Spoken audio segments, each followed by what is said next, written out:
श्रोतेहो नमस्कार. Small moment with Shubhangi या माझ्या यूट्यूब चॅनलमध्ये मी सौ शुभांगी जोशी आपणा सर्वांचे स्वागत करते. श्रोतेहो, येत्या शनिवारी 29 मार्च 2025 रोजी मेष राशीला 7:30 सुरू होत आहे. 7:30 म्हटली म्हणजे अनेकांना भीती वाटते. आता 7.5 वर्ष आपले काय होईल, कसे होईल या विवंचनेत लोक असतात. मेष राशीला 7:30 सुरू होते म्हणजे नेमके काय होते ते आपण जाणून घेऊया. 29 तारखेला शनिदेव कुंभ राशीमधून मीन राशीमध्ये प्रवेश करतोय. या बदलावामुळे मकर राशीची 7:30 संपत आहे, तर मेष राशीची 7:30 सुरू होते. या अगोदर ज्या राशींना 7:30 सुरूच आहे ती म्हणजे कुंभ आणि मीन रास. कुंभ राशीचा शेवटचा टप्पा सुरू होत असून मीन राशीचा दुसरा टप्पा सुरू होत आहे व मेष राशीचा पहिला टप्पा सुरू होत आहे.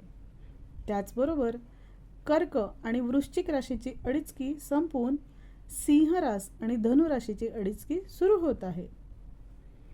कुंभ, मीन, मेष, सिंह आणि धनु राशीच्या लोकांनी शनिदेवाच्या अनिष्टतेपासून मुक्त होण्यासाठी शनिस्तोत्र रोज म्हणावे. शनीच्या उद्देशाने जप, दान, पूजा हे अवश्य करावे. पीडा परिहारार्थ शनिवारी अभ्यंग स्नान करून नित्य शनिस्तोत्र पठण करावे. शनिवारी शनीचे दर्शन घेऊन मीठ व उडीद शनीस अर्पण करावे. तैलाभिषेक म्हणजेच तेलाचा अभिषेक करावा. काळी फुले वाहिल्याने पीडेचा परिहार होतो. शक्य असल्यास शनिवारी सायंकाळपर्यंत उपोषण करावे. निदान एक भुक्त तरी राहावे.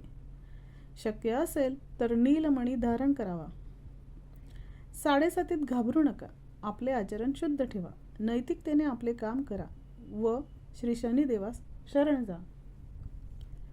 मंडळी, 7:30चा प्रभाव कमी होण्यासाठी ज्या ज्या राशींना 7:30 आहे त्या राशींनी काय काय उपाययोजना करावी याची माहिती आपणास पुढील भागात देण्यात येईल. त्यासाठी चॅनलला सबस्क्राईब करायला विसरू नका. आणि हो, चॅनलला लाईक करा आणि शेअर करा. धन्यवाद.